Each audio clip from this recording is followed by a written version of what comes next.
तो दोस्तों, मैं हमेशा से कहती हूँ हमारे देश का जर्नलिज्म सेलेक्टिव हो चुका है और इस पर सरकार और धर्म का चश्मा चढ़ा हुआ है। आज मैं आपको कुछ एग्जाम्पल देकर ये बात समझाऊंगी और आप भी ये मानेंगे कि हाँ, हमारे देश का मीडिया, खासतौर पर टीवी मीडिया, सिर्फ और सिर्फ सरकार द्वारा कहे गए अच्छे को अच्छा और बुरे को बुरा कहने और साबित करने में लगा हुआ है। लेकिन आज मैं आपको सबसे पहले पाकिस्तान के स्वतंत्रता दिवस यानी इंडिपेंडेंस डे के बारे में कुछ बताना चाहती हूँ। और ये इसलिए बताना चाहती हूँ क्योंकि इसके बाद आप ये समझ पाएंगे कि अमेरिका इस वक्त पाकिस्तान का चड्डी बड्डी वाला यार हो चुका है। पाकिस्तान जैसा कह रहा है वैसा अमेरिका कर रहा है। और यकीन जानिए, आज सुबह जब मैंने सोशल मीडिया पर खबरों को पढ़ना शुरू किया तो पाकिस्तान को आजादी की मुबारकबाद जिसने सबसे पहले दी वो अमेरिका ही था। ये जो आप लेटर देख रहे हैं ये अमेरिका के विदेश मंत्रालय की तरफ से आया है और इसे अमेरिका के secretary of state mark Rubio ने लिखा है। इस लेटर की सिर्फ 3 लाइन में आपको पढ़कर बताना चाहती हूँ। On the behalf of United state I extend our warm congratulations to the people of Pakistan as they celebrate their Independence Day. The United States deeply appreciate Pakistan's engagement on counter-terrorism and trade. आया कुछ समझ में? इसलिए अब इन्हें आसान शब्दों में समझिए जो मैंने आपको पढ़कर बताया है। उसकी तीसरी लाइन पर गौर कीजिएगा जिसमें अमेरिका पाकिस्तान की आतंकवाद के खिलाफ तारीफें कर रहा है। यानी अमेरिका दुनिया को ये बता रहा है कि आतंकवाद के खिलाफ पाकिस्तान अच्छी लड़ाई लड़ रहा है। और जानते हैं पाकिस्तान की नजर में आतंकवाद क्या है और जिन आतंकवादियों के खिलाफ पाकिस्तान लड़ाई लड़ रहा है वो कहाँ रहते हैं। मैं खुद आपसे कुछ नहीं कहूंगी, लेकिन 11 अगस्त को पाकिस्तान के पूर्व विदेश मंत्री बिलावल भुट्टो ने जो बयान दिया था सिर्फ उसे आपको बताना चाहती हूँ। बिलावल भुट्टो ने 12 अगस्त को ये कहा कि BLA, जिसे बलूचिस्तान लिबरेशन आर्मी कहते हैं, वो भारत समर्थक संगठन है। यानी उसे भारत यानी हमारे देश का समर्थन हासिल है। इसके अलावा बिलावल भुट्टो ने ये भी कहा कि BLA को विदेशों से फंडिंग मिलती है। और जानते हैं जिस BLA का जिक्र बिलावल भुट्टो यानी पाकिस्तान कर रहा है उसे हाल ही में अमेरिका ने विदेशी आतंकवादी संगठन घोषित किया है। सोचिए, हम और हमारे पिछले 70 सालों से, खास तौर पर 2014 के बाद से लगातार ये कहती आ रही है कि पाकिस्तान की सरजमी पर आतंकवादी पल रहे हैं और वही आतंकवादी हमारे देश में आकर खून खराबा करते हैं। लेकिन अभी अमेरिका ने ये नहीं कहा कि हाँ, पाकिस्तान की सरजमी पर आतंकवादी पलते हैं। उल्टे आज अमेरिका इनडायरेक्टली पाकिस्तान के जरिए हमारे देश पर ये इल्जाम लगवा रहा है कि बलूचिस्तान में BLA जो कर रहा है वो भारत के इशारे पर कर रहा है और वो आतंकवाद है।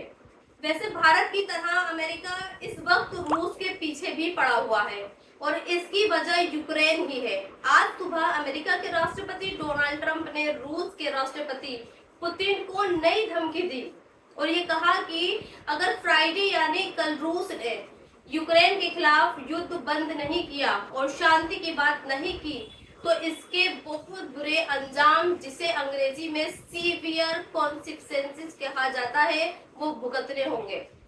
अलास्का में अमेरिका और रूस के राष्ट्रपतियों के बीच फ्राइडे को एक मीटिंग होने वाली है। ये मीटिंग इसलिए हो रही है ताकि रूस और यूक्रेन के बीच युद्ध को रुकवाया जा सके, दोनों देशों में शांति स्थापित की जा सके। और इसलिए अब ट्रंप रूस को ये धमकी दे रहे हैं कि अगर उन्होंने युद्ध रोककर शांति की बात नहीं की तो फिर उन्हें इसका अंजाम भुगतना पड़ेगा।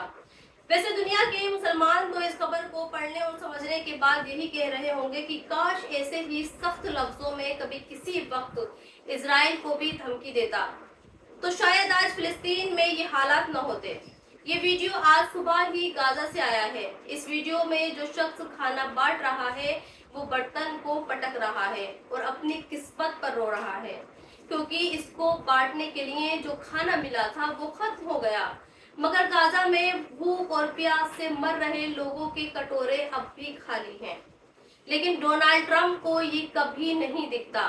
जब इंटरनेशनल मीडिया ट्रंप से गाजा के हालातों के बारे में बात करती है तो उसे सिर्फ 7 अक्टूबर का नरसंहार ही दिखता है, और वो ये कहता है कि गाजा में जो हमास ने इजराइल के लोगों के साथ किया था वो बहुत बुरा था, वो असल में नरसंहार था, और इसलिए अमेरिका का हर शख्स आज इजराइल का समर्थन करता है।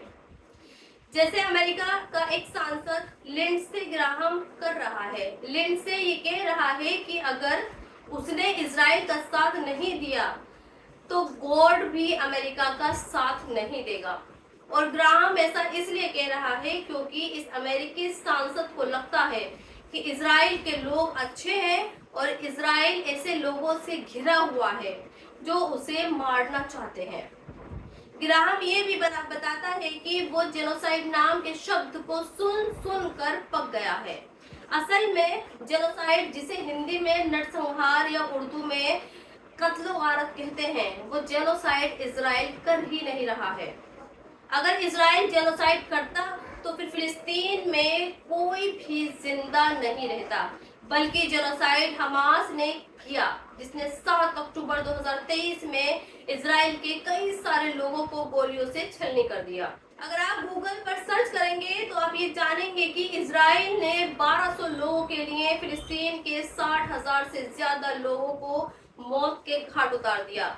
लेकिन फिर भी खुद को सुपर पावर कहने वाला अमेरिका इजराइल को ही विक्टिम बता रहा है। खैर दोस्तों, आगे बढ़ते हैं, क्योंकि मुझे ऐसा लगता है कि अभी फिलिस्तीन की किस्मत में सिर्फ मौत और भूखमरी और जिल्लत ही लिखी है, और अब तक ये लिखी है तब तक दुनिया में लोग इजराइल को अच्छा ही बताते रहेंगे। खैर, रुख अपने देश की खबरों की तरफ करते हैं। हमारा देश भी आज सिर्फ चंद तस्वीरों में सिमट कर रह गया है। हालांकि हम दावा तो ये करते हैं कि हम दुनिया की तीसरी सबसे बड़ी इकोनॉमी है और हम बहुत तरक्की करते हैं, लेकिन इस तरक्की के बीच हमें तकरीबन हर रोज सिर्फ इसी तरह की तस्वीरें दिखती हैं। कुछ लोग मस्जिदों और मज़ारों पर चढ़ाई करते हैं, कुछ लोग हाथों में तलवार, डंडे, भाले लेकर इसी तरह से शक्ति प्रदर्शन करते हैं, और हमारे देश का टीवी मीडिया ये दिखाता है कि देखिए, विदेशी मीडिया भी हमारे देश का लोहा मान रही है। एक सोशल मीडिया प्लेटफॉर्म है यूपी तक।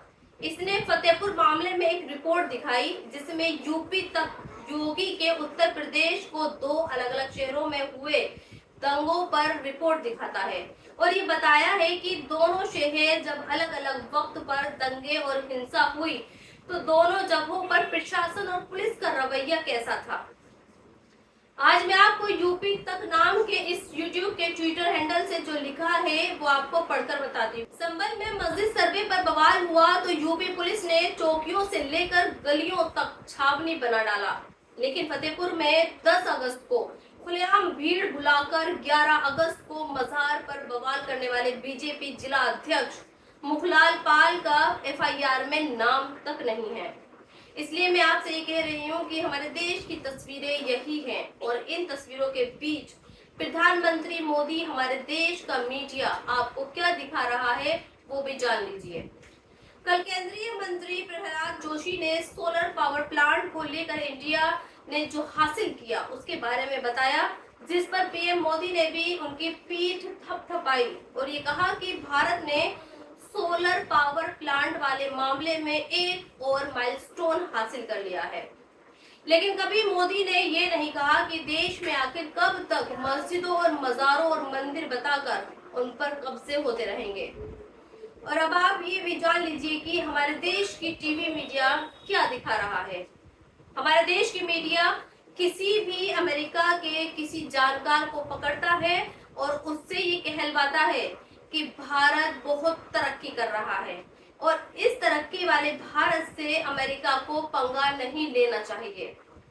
जैसे सीएनबीसी नाम के एक बिजनेस चैनल ने कल ईडी प्राइस नाम के एक बंदे को टीवी पर बिठाया, और ये बंदा टीवी पर ये बताने लगा कि भारत 21वीं सदी का सबसे प्रभावशाली देश है, जैसे सीएनबीसी नाम के एक बिजनेस चैनल ने कल ईडी प्राइस नाम के एक बंदे को टीवी पर बिठाया और ये बंदा टीवी पर ये बताने लगा कि भारत 21वीं सदी का सबसे प्रभावशाली देश है और अमेरिका को भारत के साथ पंगा नहीं लेना चाहिए।